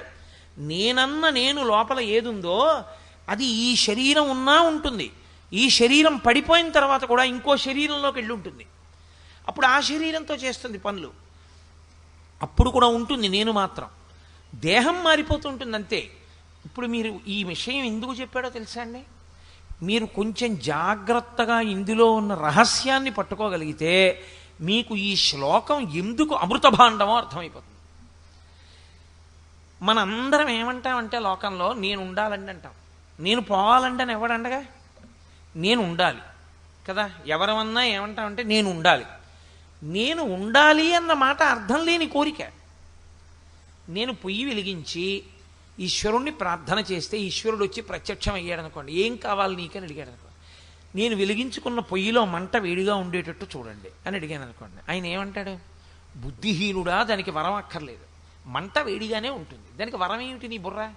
నువ్వు నన్ను అడగక్కర్లేదు. నా అడగకపోయినా మీ ఇంట్లో పొయ్యి కాదు, ఏ ఇంట్లో పొయ్యిలో మంట అయినా వేడిగానే ఉంటుంది. దానికి నువ్వు కొత్తగా నేను ఉండాలి అని నువ్వు అడగక్కర్లేదు, నువ్వు ఉంటావు. ఏమడగాలంటే అసలు నేనేదో నీకు తెలియాలి. ఇది నేను అనుకోవడం వల్ల ఏమనుకుంటున్నావంటే ఇది పోతుందని భయపడుతున్నావు. అబద్ధాన్ని పట్టుకుని ఉండాలంటున్నావు, సత్యాన్ని వదిలిపెట్టేసి అది ఉండదంటున్నావు. ఏది ఉంటుందో అది ఉండదని వదిలేశావు, ఏది ఉండదో అది ఉంటుందని పట్టుకుంటున్నావు. ఇప్పుడు ఎలా ఫలితం వస్తుంది? రాదు. నిజమైన నేను ఏది వెళ్ళిపోదో, ఏది సత్యమో అది నేను అని ఊంచుకుంటే, ఏది అసత్యమో అది పడిపోతుందని అంగీకరిస్తే బుద్ధిని అట్నుంచి ఇటుకి తిప్పాల అంతే. కానీ అది చెప్పినంత తేలిక కాదు. బాగా శాస్త్రమునందు పరిశ్రమ చేసి అభ్యాసం చేస్తే దాని వలన మాత్రమే ఆ పూనికొస్తుంది తప్ప జన్మజన్మాంతరముల నుండి వచ్చినటువంటి లక్షణం అండి ఇది. ఒక జన్మ, 2 జన్మలా? కోట్ల జన్మలు. గజేంద్రమోక్షంలో పోతన గారు అంటారు, రాత్రులు దివసంబులు సంధ్యలు సలిపిన్ పూరొక్క 1000 సంవత్సరముల్. రాత్రి లేదు, పగలు లేదు, సంధ్యాకాలం లేదు. ఇన్ని కోట్ల జన్మల నుంచో నేననుకుని శరీరం మీద భ్రాంతి పెట్టుకుని ఆ శరీరాన్ని వదిలిపెట్టి ఇంకో శరీరాన్ని పట్టుకుని ఈ అబద్ధాన్ని నిజమనుకునేటటువంటి అలవాటు నాకు అలాగే ఉండిపోయింది. ఉండిపోవడంలో ఎప్పుడూ ఏం చేస్తానంటే ఇది నేను, ఇది ఉండిపోవాలి, ఇది మారిపోతూ ఉంటుంది. మార్పు ఎందే మరణం ఉన్నది అని నేను నిన్ననే మీతో మనవి చేశా. ఎప్పుడైతే పువ్వు పిందెగా మారిపోతుందో అప్పుడే పువ్వు మరణించడం ప్రారంభమైపోయింది. పువ్వంతా పిందె అయిపోగానే పువ్వు నశించిపోయింది. పిందె కాయ అయిపోతూ ఉండడం మొదలుపెట్టినప్పుడే పిందె మరణించి కాయ అవుతోంది. కాయ పండవుతున్నప్పుడు కాయ నశిస్తోంది. గొంగళి పురుగు సీతాకోకచిలుక అవుతున్నప్పుడు గొంగళి పురుగు యొక్క స్వరూపం నశించిపోతోంది. అలా నువ్వు పుట్టినప్పుడే నీ దేహానికి మరణం కూడా ప్రారంభం అయిపోతోంది, వెళ్ళిపోతోంది కాలంలో. అది దాన్ని పట్టుకుని, అసత్యాన్ని పట్టుకుని నేనుండాలంటే అది ఎక్కడ ఉంటుంది? అది ఉండదు. ఉండం దాని ఎందే ఎన్ని కోట్ల జన్మలెత్తినా దేహాన్ని పట్టుకుని ఉండాలంటావు. అసలు ఉండే దేహిని ఉండేవాడు వాడు అని గుర్తెరగవు. ఎలా ఉండడం జరుగుతుంది శాశ్వతంగా? ఉండడం అంటూ ఉంటుంది, కానీ సత్య వస్తువు ఎరుకలోకి రావట్లేదు. ఈ ఎరుకలోకి రావడం అన్నది ఎప్పుడు జరుగుతుందంటే అదే జ్ఞానావిర్భావము అంటారు. ఇందులో ఉన్న నేను తెలుసుకుంటున్నదేదుందో అది నిజమైన నేను, అది దీన్ని సాక్షిగా చూస్తోంది. ఓ పూర్వం దీని మీద ఇలా రక్తనాళాలు పైకి ఉబికి ఉండేవి కావు, ఇప్పుడు పైకి ఉబుకుతున్నాయి. చెయ్యి ఇలా అంటే పూర్వం ముడత ఉండేది కాదు, ఇప్పుడు ముడత పడుతోంది. పూర్వం ఈ కంటికి కళ్ళజోడు లేదు, ఇప్పుడు ఈ కంటికి కళ్ళజోడు వచ్చింది. పూర్వం మధ్యాహ్నం భోజనం చేసి ఉపన్యాసాలు చెప్పి రాత్రి 11 గంటలకు ఇంటికెళ్ళి పలహారం చేసినా శరీరం తట్టుకునేది. ఇప్పుడు అలా తట్టుకోలేదు, ఇది నీరసపడిపోతోంది. ఒక 5 గంటలో 6 గంటల తర్వాత దీనికి కాసిన పాలో ఏదో పొయ్యకపోతే దీనికి బడలికని తట్టుకోగలిగినటువంటి శక్తి క్షీణించిపోతోంది. ఇవి లోపల ఉన్నది తెలుసుకుంటోంది సాక్షిగా. ఏది తెలుసుకుంటోందో అది ఒకటి కూడా తెలుసుకుంటుంది. ఏది తెలుసుకుంటుందో తెలుసా అండి? దీని మూర్ఛని కూడా తెలుసుకుంటుంది. ఇది పాపం తట్టుకోలేక పడిపోతోందని కూడా తెలుసుకుంటుంది. దీనికి ఆకలేస్తోంది, దీంట్లో పదార్థం పడేస్తే దీని కడుపు నిండిపోయింది, దీనికి దాహం వేస్తోంది, దీంట్లో నీళ్లు పోస్తే దీనికి దాహం తీరింది, దీనికి నిప్పెట్టింది, దీని మీద కొంత ఓషధిని ప్రయోగిస్తే దీని నిప్పి తగ్గింది అని తెలుసుకున్నట్టే లోపల ఉన్న నేను ఏ మార్పు లేకుండా అలాగే ఉండి ఆ నేను ఇది పడిపోతున్నప్పుడు కూడా చూస్తుంది. ఇది పడిపోతోంది, ఇది విడిచిపెట్టేస్తోంది. నేను ఇన్నాళ్ళు దీన్ని తొడుక్కున్నాను, నేను తొడుక్కున్న పంచె వదిలేసినట్టు ఇదిగో ఇప్పుడు నేను దీన్ని కూడా వదిలిపెట్టి దీంట్లోంచి బయటికి వస్తున్నాను. అందుకనే అంటుంది గరుడ పురాణం, 11 రోజులు శరీరం విడిచిపెట్టిన చోటనే జీవుడి నుంచి చూపిస్తారు, ఉండమని చెప్తారు. ఒక్కసారి అదొక వేగం, ఆ వేగంలో తీసుకెడతారు యమదూతలు. యమధర్మరాజు గారి దర్శనం ఒకటి చేయించి తీసుకొచ్చేస్తారు. తీసుకొచ్చేటప్పుడు యాతన ఉండదు ఆ తీసుకురావడంలో. తీసుకొచ్చి వదిలిపెట్టేసి వెళ్ళిపోతారు. 11 రోజులు ఇక్కడ ఉండిపోను అని చెప్తారు. వాడు అక్కడే ఉంటాడు 11 రోజులు ఉండి చూసుకుంటూ ఉంటాడు. ఎంత చిత్రంగా చూసుకుంటాడో తెలుసా అండి. శరీరం విడిచిపెట్టిన చోట మాత్రమే అనుమతిస్తారు. అందుకే పూర్వం ఒక చోట చనిపోతే శరీరాన్ని ఇంకో చోటికి తీసుకెళ్లేవారు కాదు, అక్కడే దహించేవారు. ఎందుకంటే వాడికి ఆ విరక్తి రావాలని. తాను ఇన్నాళ్ళు నేననుకున్న శరీరం ప్రతిబింబం ఎలా కనపడుతుంటుందో అద్దంలో, అలా తాను దాని నుంచి వినుర్ముక్తమై లేచి నిలబడి ఉండగా ఇది కట్టెలలో కాలుతుండగా చూసుకుంటాడు. చూసుకుని అరే రే రే రే రే రే ఎంత వ్యామోహం పెట్టుకున్నాను రా దీని మీద, దీని అసాధ్యం కోలా ఎలా కాలిపోతోందిరా అంటాడు. అలా చూస్తాడు 11 రోజులు. బీరువా తీసి ఎప్పుడు తీనివ్వలేదుగా ఉన్నన్నాళ్ళు తందే పెత్తనం. ఇప్పుడు తాళాలు పెట్టి తీసి దిక్కుమాలిన నాన్న ఎంతో దాచాడు అనుకున్నాం, ఇదే దాచింది అంటారు. 11 రోజులు అయిపోయిన తర్వాత బావమరిది వచ్చి అంటాడు, బావగారు ఎన్నాళ్ళు ఇలా పులుపు లేకుండా తినడం, ఎన్నాళ్ళు ఇలా భూషయనం చేస్తారు, చాలు 11 రోజులు అయిపోయాయిగా, ఇక మీ జీవనం మీరు ప్రారంభించండి, మిగిలిన వాళ్ళందరూ వెళ్ళిపోండి అంటారు అని కొత్త బట్టలు పెట్టేస్తాడు తీసుకొచ్చి పీటల మీద. ఇంకప్పటి నుంచి వీడు బొట్టు పెట్టుకుని కొత్త బట్టలు వేసుకుని మళ్ళీ భార్యను తీసుకుని సినిమాకి వెళ్ళిపోతాడు. అప్పుడు వీడు 11వ రోజున కొత్త బట్టలు పెట్టేశాక వీళ్ళు మాట్లాడుకున్న మాటలు, వీళ్ళ భోగ జీవనం చూసి ఈ పాటి దానికి జీవితం అంతా పాడి చేసుకున్నారు. వీడి కోసం ఇంత తాపత్రయపడే బదులు శివాలయానికి వెళ్ళి ప్రదక్షిణం చేసుంటే ధన్యమైపోయి ఉండేవాడిని. వెడితే కదా ఒక్కనాడు ఆ పిల్లలకి వెంపర్లాట్లో పడున్నా, ఇదిగో ఇదిలా కాలిపోయింది, వాడు అలా మాట్లాడాడని అసహ్యం వేసి పదండి అంటాడు. సరే ఆ తర్వాత యాతనలన్నీ ఉంటాయనుకోండి, అది వేరు విషయం. అప్పుడు దక్షిణ దిక్కు తీసుకెళ్ళి 3వ తరం వరకు కూర్చోబెడతారు. చేసేవాడు ఎవడైనా ఉంటే చూడు, నువ్వు చేసిన అలవాట్లే నీ కొడుకు ఏం చేస్తాడో చూడు, ఇంకరించి మొదలు పెడతారు చూడమని. తిన్నన్నం తింటాడు, తాగింది తాగుతాడు, చేసిన సంసారం చేస్తాడు. తండ్రి చచ్చిపోయిన 11వ రోజు చేసిన గోదానం సంవత్సరీకన్నాడు చేయడు. సంవత్సరికాలకు కూడా గోదానం ఎందుకండి, 11వ రోజు 11 రోజుల్లో చేశాం కదండి, అప్పుడు మళ్ళీ గోదానం ఎందుకండి అని అంటాడు. వాడి కోసం నువ్వు నీ జీవితం అంతా పణం పెట్టేశావు. ఏమైంది, తెప్ప కాలిపోయాక ఇప్పుడు నువ్వు చేసుకున్న కర్మ నువ్వు అనుభవించాలి. చేసిన పుణ్యమేది, దీన్ని ఉపయోగించుకున్నదేది, పాపాన్ని దహించుకున్నదేది, మళ్ళీ కొత్తగా మూటలు కట్టడం కోసం వీడికి ఏదో ఇచ్చేస్తే వీడేదో నిన్ను తరింపచేసేస్తాడనుకుని మూటలు కట్టడం కోసం అక్కర్లేని పాపకర్మలన్నీ చేశావు. ఇవి అనుభవం నీ జీవుడికే. కాబట్టి ఇప్పుడు జీవుడు ఏమవ్వాలి, దానికి తగిన శరీరాన్ని వాడే పుచ్చుకోవాలి తప్ప ఈశ్వరుడు ఏమి ఇవ్వడు. నిన్ను చేయమన్నాడు ఏమిటి పాపం, ఆయన నీతో పాపం చేయిస్తే ఆయన నీకు శరీరం ఇవ్వాలి. పాపం చేసుకున్నది నువ్వు బుద్ధినిచ్చిన తర్వాత. కాబట్టి ఆయన స్వతంత్రంగా ఇవ్వడు శరీరాన్ని. కాబట్టి శరీరమును నువ్వే పొందుతున్నావు. కాలమునందు దేహము వెళ్ళిపోతోందేమో, దేహి వెళ్ళడు, దేహి అలాగే ఉంటున్నాడు. మళ్ళీ కొన్నాళ్ళు పోయాక ఇంకో శరీరం పుచ్చుకుంటున్నాడు. పుచ్చుకున్నలాగా ఏతో మళ్ళీ మొదలు సంసారం.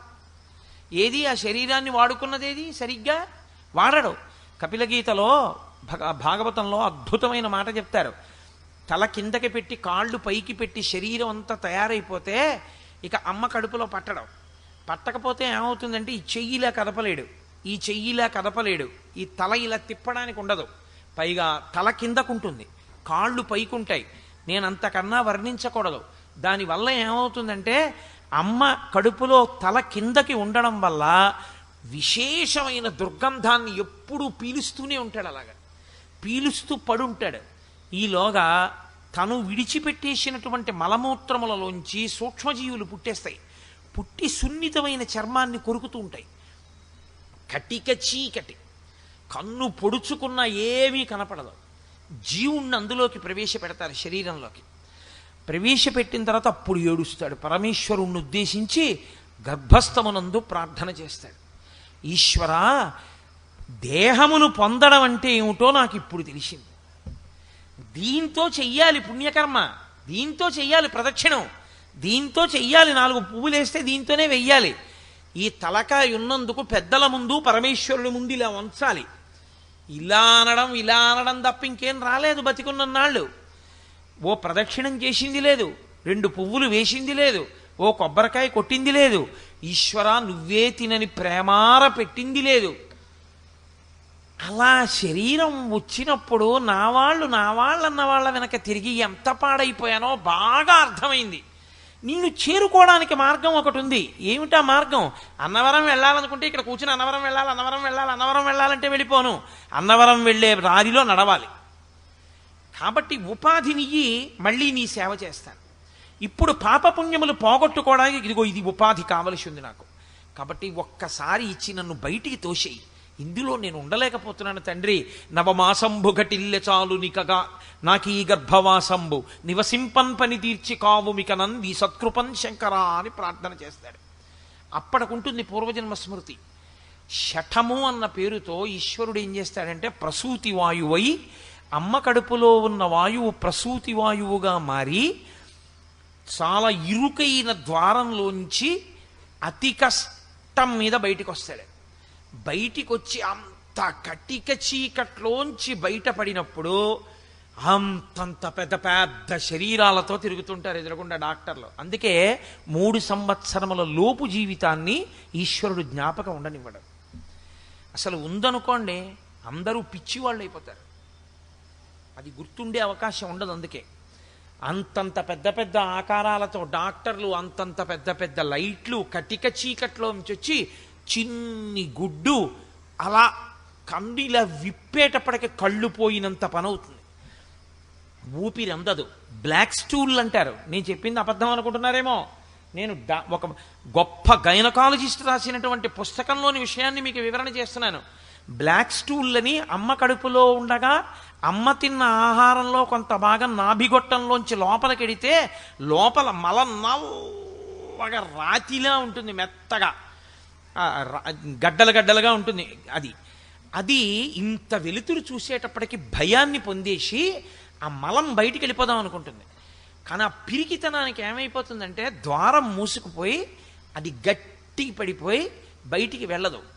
ఊపిరితిత్తులు ఇలా ఇలా ఆడుతున్నవి ఇలా ఆగిపోతాయి. గుండె కొట్టుకుంటున్నది ఇలా ఆగిపోతుంది. ఆగిపోతే సృష్టిలో పరమేశ్వరుడు యొక్క గొప్ప రహస్యం. ఇప్పటిదాకా ప్రపంచంలో ఏ శాస్త్రవేత్త కృత్రిమంగా తయారు చేయలేకపోయాడు. అది కుక్క కావచ్చు, పిల్లి కావచ్చు, పంది కావచ్చు, మనుష్యుడు కావచ్చు. ఆ తన బిడ్డని చూసుకుని అమ్మ నా బిడ్డడు అని అమ్మ సంతోషించి స్తన్యమును నోట్లో పెట్టగానే మొట్టమొదట ఒక పసుపు రంగు జిగురు పదార్థం ఒకటి అమ్మ స్తన్యంలోంచి విడుదలవుతుంది. అది నాలుకకి తగలగానే అంతే, మళ్ళీ ఊపిరితిత్తులు పనిచేస్తాయి, మూత్రపిండాలు, గుండె అన్నీ పనిచేసి లోపల ఉండిపోయినటువంటి ఆ నల్లటి మలం బయటికి వెళ్ళిపోతుంది. బయటికి వెళ్ళిపోయి బతుకుతాడు. బతికి ఊపిరి పోసుకుంటాడు. ఈశ్వరుడు అలా శరీరాన్ని పుణ్యకర్మ చేసుకోవడానికి ఇచ్చి ఉరే ఉద్ధరణ పొంది నాలో కలిసిపో, ఎన్నాళ్ళు తిరుగుతావు ఇలా.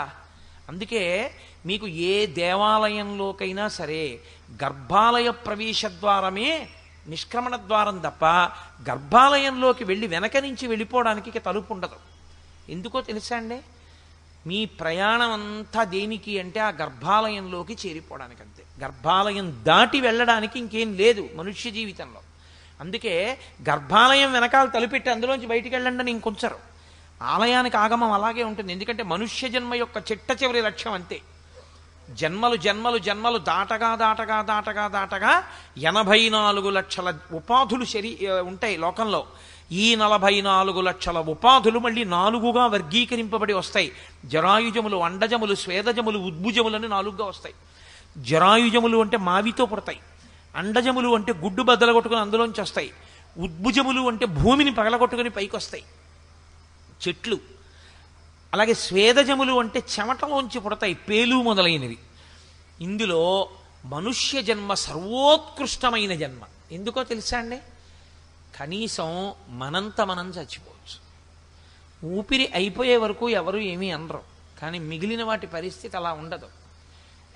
నాకు ఒక్కొక్కసారి చాలా తమాషాగా ఉండి ఒళ్ళు గగురు పొడుస్తూ ఉంటుంది. నేను ఒక వాకింగ్ ట్రాక్ మీద తెల్లవారుదాం కాసేపు నడవడానికి వెళ్తుంటాను. నడవడానికి వెళ్ళినప్పుడు అక్కడ పెరిగిపోయినటువంటి చెట్లు, అక్కర్లేకుండా పెరిగిపోయిన వెజిటేషన్ అంటారు కదా, దాన్ని కాస్త ఏ పెట్రోలో పోసేసి అంటించేస్తారు. అవన్నీ పచ్చి చెట్లు. అవి పెద్ద అగ్నిహోత్రం పెట్రోల్ మంటలకి లేచి ఆ ముందుకి వ్యాప్తి చెందుతుంటే పచ్చి చెట్టు మాడిపోయి ఎండిపోయి కాలిపోతుంది. ప్రాణం లేదనుకుంటున్నారు ఆ చెట్టుకి మీరు?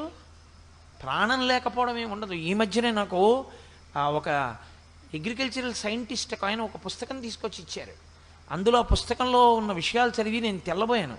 ఇంటి ముందున్న చెట్టు యజమాని నీళ్లు పోస్తుంటే అది యజమాని కోసం బెంగపెట్టుకుంటుంది. ఏంటి ఇంకా రాలేదు, రాత్రి 9 అయిపోయింది 10 అయిపోయింది అని ఎదురు చూస్తుంది.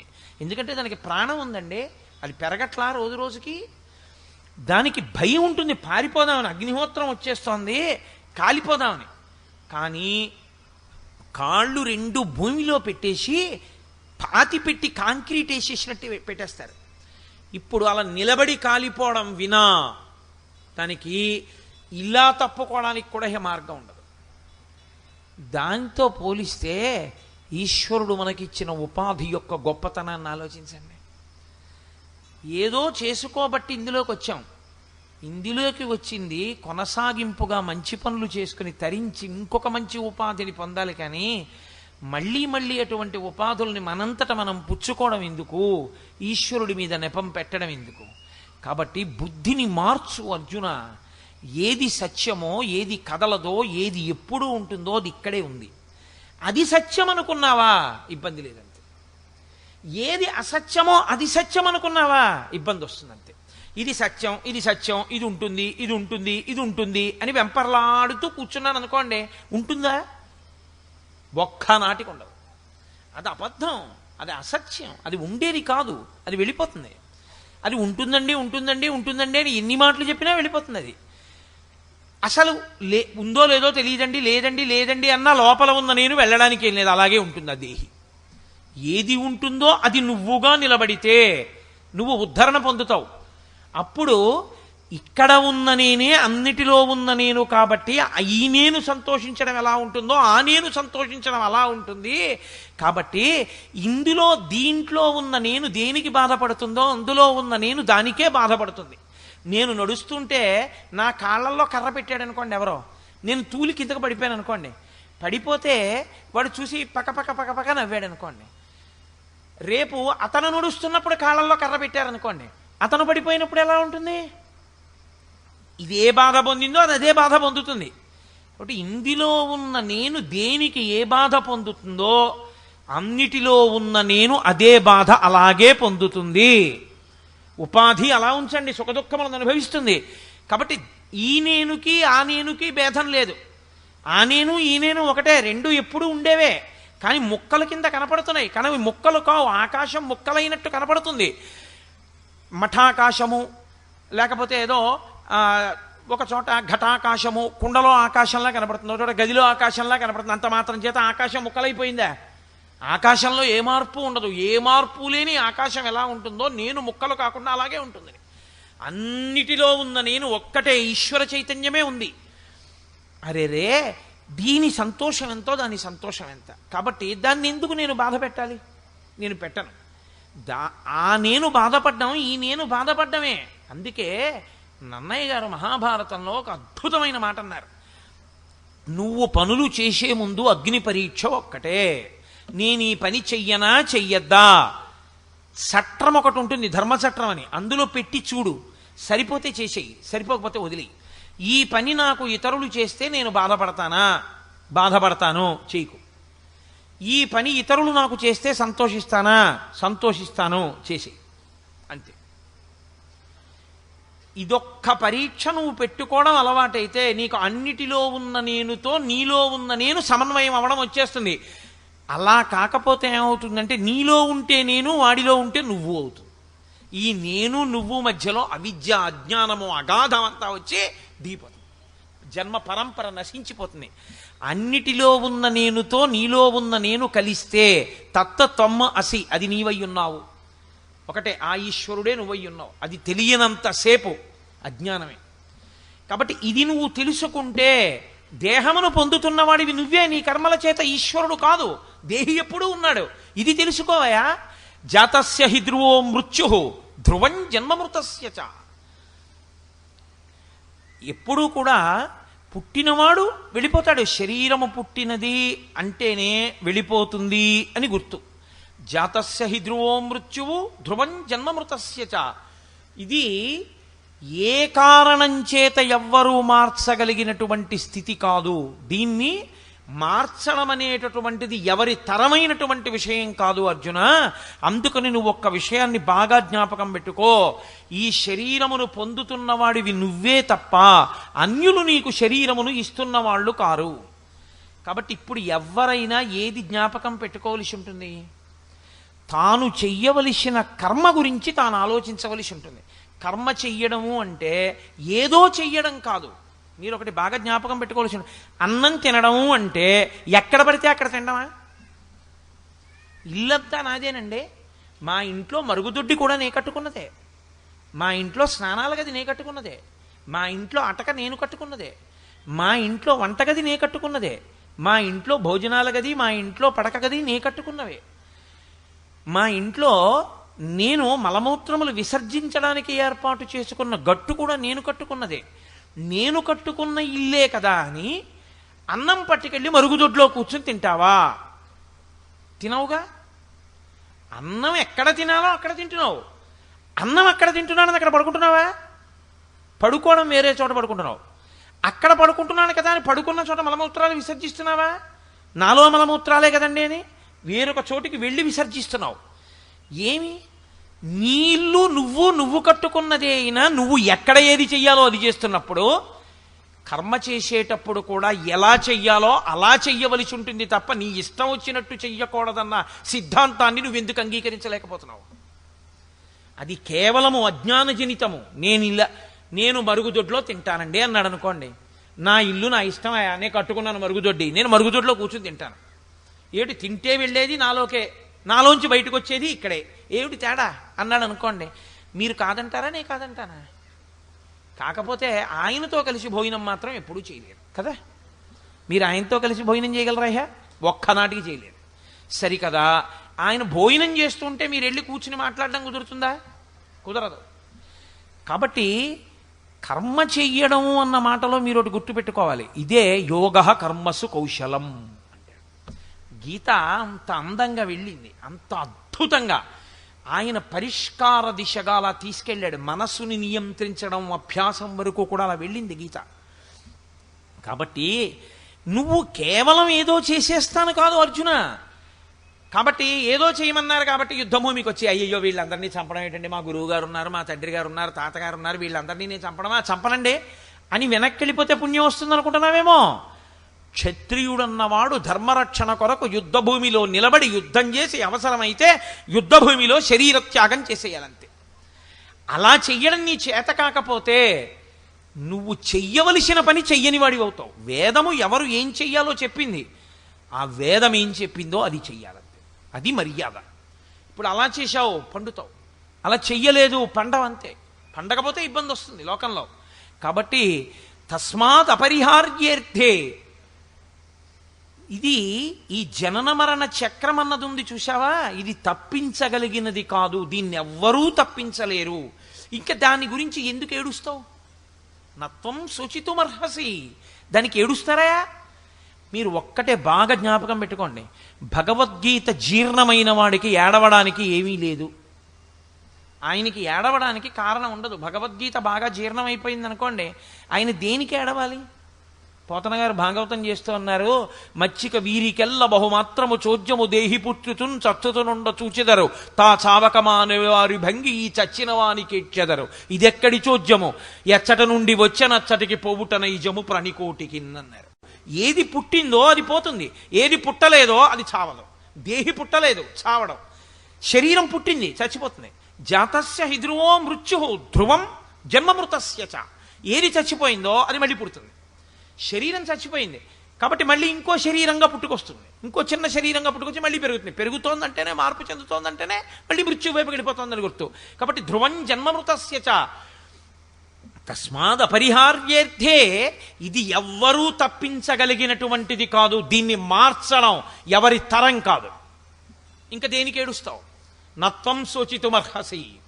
దీన్ని నేను మార్చలేను, దానికి తగినట్టు జాగ్రత్త తీసుకోవడం వినా మార్గం లేదు లోకంలో. ప్రవహిస్తున్నటువంటి గొప్ప ప్రవాహం. కాశీలో గంగలా హరిద్వార్లో గంగ ఉండదు.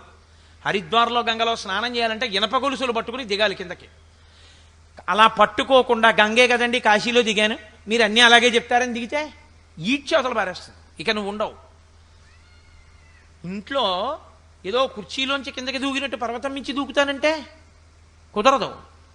ఏది ఎలా ఉండాలో అలాగే ఉండాలి, దాన్ని మార్చడం కుదరదు. అన్నప్పుడు దాని విషయంలో నువ్వు జాగ్రత్తగా ఉండడం వినా ఇది ఇలా ఉంది ఏమిటండి అని ఏడిస్తే మారదు. ఏడిస్తే మారిపోతాయా? ఏడిస్తే మారేవి కావు ఇవన్నీ. కాబట్టి ఎందుకు ఏడుస్తున్నావు? చచ్చిపోతానని ఏడుస్తావు, పుట్టానని ఏడుస్తావు. చచ్చిపోతానని ఏడిస్తే చావాగదు, పుట్టానని ఏడిస్తే పుట్టకాగదు.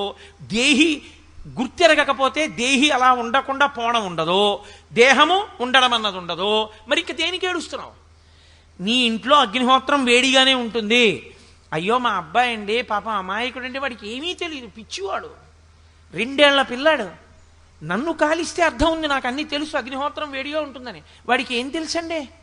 పాలగిన్నె అక్కడ పెట్టి మా ఆవిడ అలా వెళ్ళింది, పాపం 2 ఏళ్ల పిల్లాడు పాలు తాగేద్దాం అనుకుని గబగబా వెళ్ళి ఆ పాలగిన్నె ముట్టుకుని ఇలా తాగేయచ్చు అనుకుని ఒళ్ళో పెట్టేసుకున్నాడు. ఆ వేడి తగిలి ఇలా అన్నాడు. ఆ ఒళ్ళో పాలన్నీ ఉలికిపోయి పసి చర్మం తొడలు ఒళ్ళంతా కాలిపోయింది. దిక్కుమాలిన అగ్నిహోత్రం పసిపిల్లాడు తెలియని వాడిని కాల్చేస్తుందా అని నువ్వు ఏడిస్తే, అగ్నిహోత్రం దగ్గరికి వెళ్ళి నువ్వు కర్రట్టుకుని అగ్నిహోత్రాన్ని కొట్టే ప్రయత్నం చేస్తే కర్ర కూడా కాలిపోతుంది తప్ప నువ్వు ఏడవకూడదప్పుడు.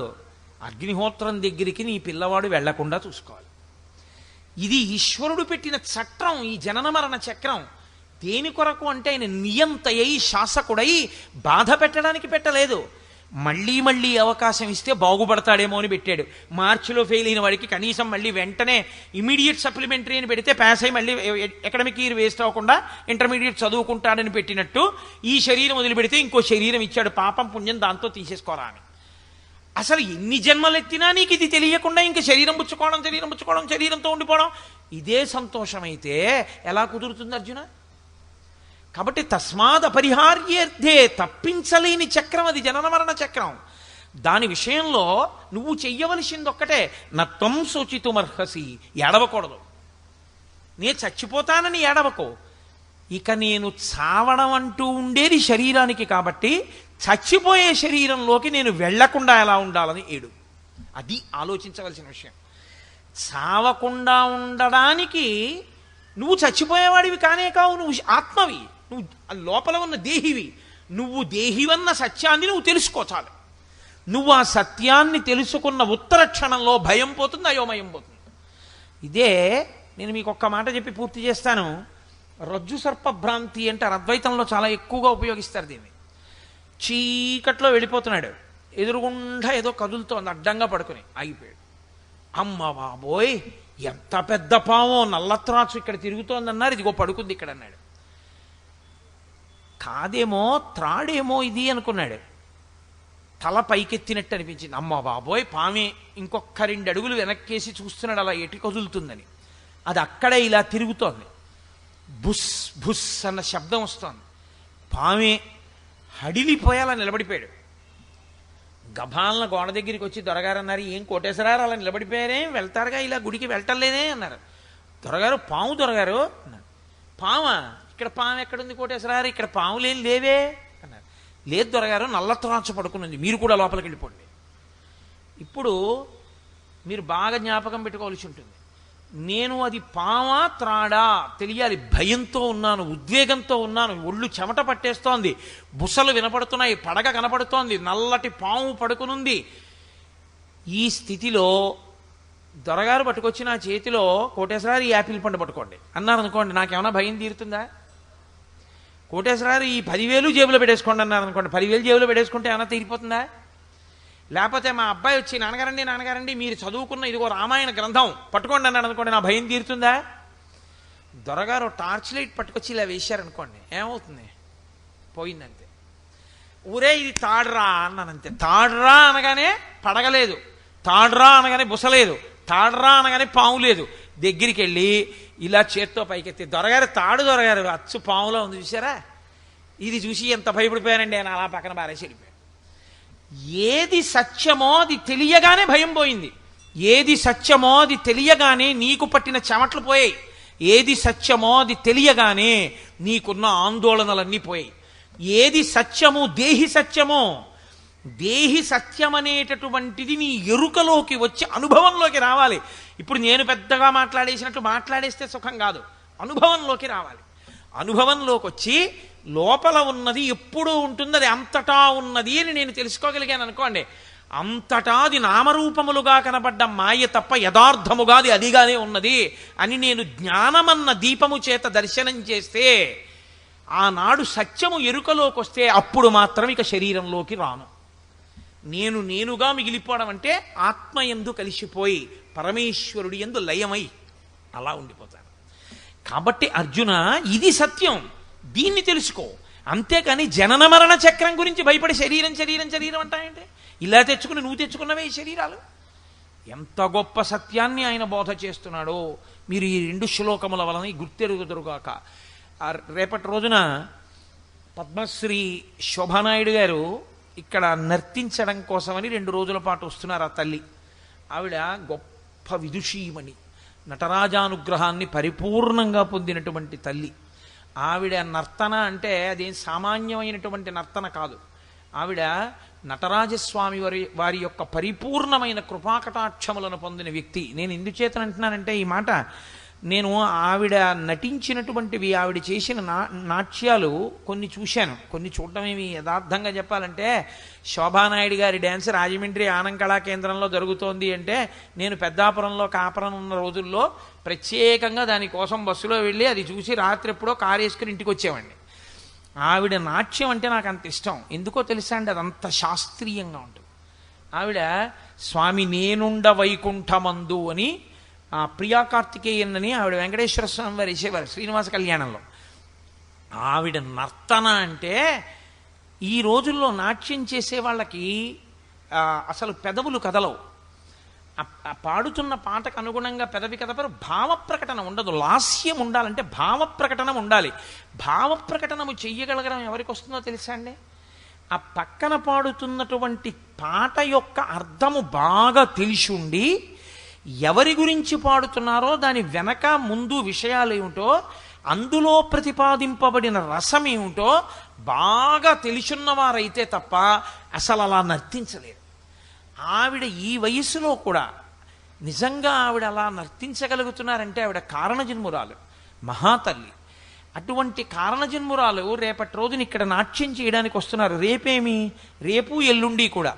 నిజంగా ఆవిడ నాట్యం చెయ్యడము అంటే బాంబేలో షణ్ముఖ హాల్లో చేయాలి, కాకినాడలో అయితే బహుశా సూర్యకళామందిర్ లాంటి వెన్యూస్లో చెయ్యాలంతే ఆవిడ. తప్పించి నాకు తెలుసున్నంత వరకు ఆవిడ ఇలా ఒక పల్లెటూరులో పక్కన పొలాలు, ఇన్ని లైట్లు, ఇలా ఓపెన్ ఎయిర్ ప్రాంగణాల్లోనూ ఆవిడ డ్యాన్స్ చేస్తారని నేను అనుకోవట్లేదు. అటువంటి తల్లి కూడా కొవ్వాడ లాంటి ఒక గ్రామానికి వచ్చి నాట్యం చెయ్యడానికి అంగీకరించి 2 రోజులు ఉంటున్నారంటే ఆ ఘనతంతా సుబ్బారావు గారిది.